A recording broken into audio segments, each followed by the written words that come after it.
તો petrol diesel પર excise ઘટાડવાના નિર્ણયને નાયબ મુખ્યપ્રધાન હર્ષ સંઘવીએ આવકાર્યો છે। સામાન્ય નાગરિકો પર બોજ ન પડે તે માટે મહત્વનો નિર્ણય। યુદ્ધની સ્થિતિમાં દુનિયાભરના દેશો પર ભાર છે। એક્સાઇઝ ડ્યુટી ઘટાડવા બદલ પીએમનો તેમણે આભાર માન્યો। સામાન્ય લોકોનું રક્ષણ કરવા એક્સાઇઝ ડ્યુટીમાં ઘટાડો કરાયો છે।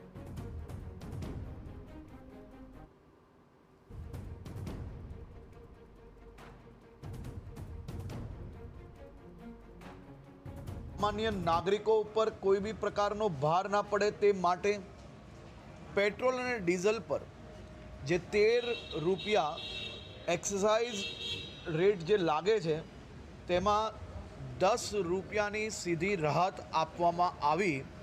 आना थकी देशना करोड़ों नागरिकों ने सीधो आ नवो भार जे दुनियाभरनी परिस्थितिओमां जे आवવાનો હતો એને આવતા રોકવામાં ખૂબ મોટી સફળતા મળશે।